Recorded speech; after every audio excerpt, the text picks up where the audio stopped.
અને અટારી ઉપર બાપુ પીંગળા ઊભી છે, બાજુમાં એની દાસી ઊભી છે. અને પીંગળા પૂછે છે, વિક્રમભાઈ તમે આવ્યા, તમારા ભાઈ ક્યાં? એટલે વિક્રમ ઘડીક બોલતો નથી. વિક્રમભાઈ તમને કહું છું, તમારા ભાઈ ક્યાં? માંડ માંડ બોલ્યો, કારણ કે ખેલ તો પછી નાટક તો હરખી રીતે જ કરવું પડે. એ કે મારા ભાઈએ સિંહના શિકારમાં મારા ભાઈ ઉપર સિંહે તરાપ મારીને મારા ભાઈને મારી નાખ્યા સિંહે. યામના મટારીએ હાથ રહી ગયો બાપુ, પીંગળાના ખોળિયામાંથી જીવ નીકળી ગયો. હવે પડખે દાસી ઊભી છે, એટલે દાસીએ પીંગળાનું બાવડું પકડીને કીધું કે હાલો બા. એ આમ બાવડું પકડ્યું ને ત્યાં પીંગળા પડી. ત્યાં બધાને ખબર પડી કે પીંગળા તો ગુજરી ગઈ.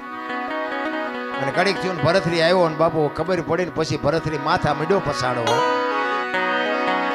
પીંગળા પીંગળા હવે હું તારા વગર, અને 92 લાખ માળવાનો ધણી એનું બૈરું બાપુ ગુજરી જાય પછી પબ્લિક કેવી ભેગી થઈ છે. કીડીઓ ઘોડે માણા ઉભરાણો હો, પણ ભરથરી બાપુ બેકાબુ બની ગયો. વાળ મીડો તોડવા, ધૂળ ને ફાકડા મીડો ભરવા. પીંગળા જાગ પીંગળા, પણ મરેલા બાપુ જાગે. આ તો પહેલા વિચારવાની જરૂર છે. હું તો એમ કહું છું કે અખતરા કોઈ વાત ના કરાય જ નહીં, પછી રોતા નથી આવડતું. આપણે જેલમાં કોઈ માણા હોય એને બાપુ આ સંસારની કે હરવા ફરવાની ખાવા પીવાની મોજ કરવાની કઈ જરૂર નહીં હોય, એને શોખ નહીં હોય. આપણને દુઃખ થાય ખરું, આ 10 વરા 20 વરા 25 વરા જેટલી જેલ હોય એમને કોઈનું મોઢું નહીં જોવાનું, એક 4 દિવાલો વચ્ચે જિંદગી કાઢવાની. પણ બાપુ એવું પગલું ક્યારેક ક્રોધ માણસને ચડી જાય ને પગલું ભરી લે ને પછી પસ્તાવાનો વારો આવે. એક ભાઈને બાપુ વેચ જમીન હાટું હગો ભાઈ હગા ભાઈને મારી નાખે. એક જાય ઉપર ને એક જાય જેલમાં. એટલે જ સંતોએ કીધું કે ધરતી રાજા રામની કોઈની પૂરી કરી નહીં આશ, આની માથે કંઈક રાણા રમી ગયા ને કંઈક વિયાઈ ગયા નિરાશ.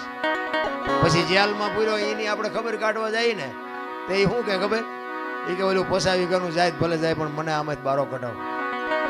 તો હવે વેચ જવા દીધી હોત તો તારે મોડું થઈ ગયું. મારો કહેવાનો અર્થ એ છે, સમયની હારે હાલો. સમય બડા બલવાન નહીં પુરુષ બલવાન. હમણાં કીધું તું ને વખતની બાપુ વાતું છે. અર્જુન જેવો બાણા વળી બાપુ આમ ગાંડીવની પણસ પકડીને છૂટી મૂકે ને કુરુક્ષેત્રના મેદાનના પડ ધ્રુજે. અને ભીષ્મની સામે બાપુ ઈ ઉભો રહે, બીજાની તાકાત નહીં. અને એ શિખંડીને આગળ રાખ્યો ને કે ભીષ્મની સામે ઉભું રહેવું. એટલે ઈ અર્જુન બાપુ હસ્તિનાપુરથી દ્વારકા જાતો તો લૂંટાઈ ગયો, સમય વિયો ગયો. એમ સમયની બલિહારી છે. સમય હારે હાલો. વર્તમાનમાં જીવો બાપુ, ભૂતકાળને ભવિષ્યકાળને સંભાળવાની જરૂર જ નથી.